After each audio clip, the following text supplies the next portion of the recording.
Ustadz, bolehkah bernyanyi tanpa musik? Kalau musik hukumnya haram jelas. Ijma ulama 4 mazhab menjelaskan bahwasanya musik hukumnya haram. 4 mazhab. Dan semua mazhab menukil ijma. Sepakat ulama. Dan kita tahu di antara sumber hukum Islam selain Al-Quran dan Sunnah adalah ijma.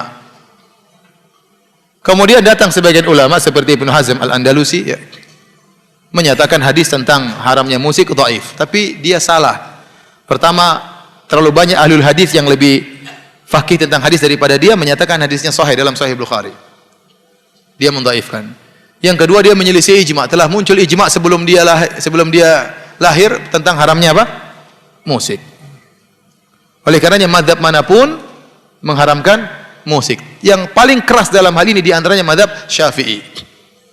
Antum buka buku fikih manapun, cari pembahasan tentang musik, semua ulama Syafi'i yang mengharamkan musik. Di antaranya Al-Imam Syafi'i rahimahullah dalam kitabnya Al-Imam Syafi'i menyatakan dalam kitabnya kalau ada seorang merampok atau mencuri alat musik, maka orang ini tidak boleh dipotong tangannya. Kenapa? Karena dia mencuri sesuatu yang haram. Hukumnya sama seperti orang mencuri khamar atau orang mencuri babi, kata Imam Syafi'i. Kalau ada orang mencuri khamar, tidak boleh dipotong tangannya karena dia mencuri barang yang haram. Dia boleh dipotong tangannya kalau dia mencuri barang yang halal, curi motor, ya, curi mobil, ya, dipotong tangannya karena perkara yang halal.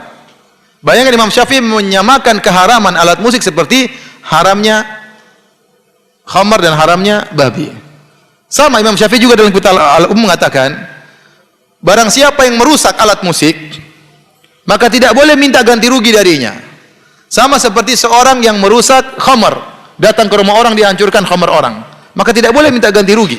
Meskipun dia salah, mungkin dia masuk dalam rumah orang salah, tapi tidak boleh minta ganti rugi gara-gara memecahkan khamar, karena itu barang yang haram. Di sini lagi Imam Syafi'i menegaskan keharaman alat musik seperti haramnya khamar dan haramnya babi.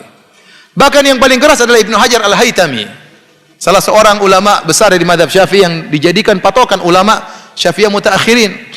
Dia mengatakan, dia punya buku judulnya Az-Zawajir an Iqtirafil Kabair, tentang larangan terhadap dosa-dosa besar. Dia sebutkan dosa besar pertama, dosa besar kedua, terus sampai pada dia sebutkan dosa besar sekian dan sekian, yaitu mendengarkan alat musik, menyamainkan alat musik. Dia sebutin, dia anggap memainkan alat musik adalah dosa besar. Ada khilaf di kalangan orang ulama Syafi'iyah, apakah memainkan alat musik dosa besar atau dosa kecil. Namun yang rajih adalah dosa besar, sebagaimana dirajikan oleh Ibnu Hajar Al-Haytami. Makanya saya katakan musik hukumnya haram, ya. Oleh karena saya heran ada sebagian dai-dai di tanah air kita yang mengaku bermadzhab Syafi'i, bahkan menyuruh orang untuk bermadzhab Syafi'i, bahkan mencela orang yang tidak bermadzhab. Tapi kalau sudah bicara musik, dia tinggalkan madzhab Syafi'i. Benar, dia tinggalkan madzhab Syafi'i. Tidak ada satu madzhab pun yang dia pakai. Madzhab Syafi'i enggak, madzhab Hambali enggak, madzhab Hanafi enggak, madzhab Maliki enggak. Kenapa? Semuanya musik haram. Padahal dia mendengung-dengungkan harus madzhab Syafi'i. Begitu masalah musik, dia tinggalkan madzhab Syafi'i. Enggak tahu kenapa. Ini hukum musik. Nah, bagaimana dengan nyanyian tanpa musik? Maka Imam Syafi'i juga menjelaskan nyanyian tidak sama dengan musik, ya. Hukum nyanyian, ya, boleh kalau terlalu banyak menjadi makruh selama tidak pakai alat musik. Hukum asalnya boleh. Adapun dalam ayat Al-Qur'an, wa minan nasi may yashtari lahwal hadits liyudhilla an sabilillah, dalam surat Luqman, di antara manusia ada yang memberi perkataan yang sia-sia untuk menyesatkan manusia. Ibnu Mas'ud mengatakan, wallahi demi Allah innahu lagina, sungguhnya itu adalah nyanyian. Para ulama menjelaskan nyanyian tersebut bukan nyanyian tanpa musik, sebagaimana dijelaskan oleh Ibnu Rajab Al-Hambali dalam Fathul Bari karangan Ibnu Rajab. Fathul Bari ada dua, Fathul Bari Ibnu Hajar, Fathul Bari Ibnu Rajab. Kenapa disebutkan nyanyian? Maksudnya nyanyian yang disertai dengan alat musik, karena di zaman Ibnu Mas'ud banyak orang-orang Romawi masuk Islam, orang-orang Persia masuk Islam, dan mereka sering nyanyi dengan alat musik.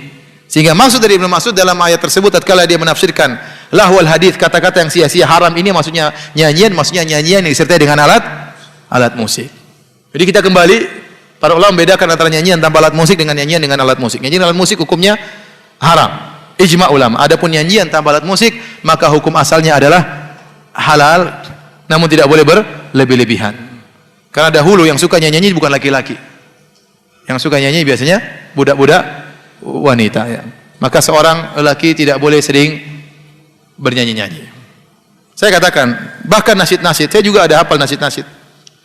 Kalau terlalu sering saya bernasyid-nasyid, akhirnya saya jarang baca Quran. Ya. Saya jarang baca. Itu pengaruhnya tadi. Maka boleh dalam kondisi tertentu kita boleh nasyid-nasyid, nggak ada masalah.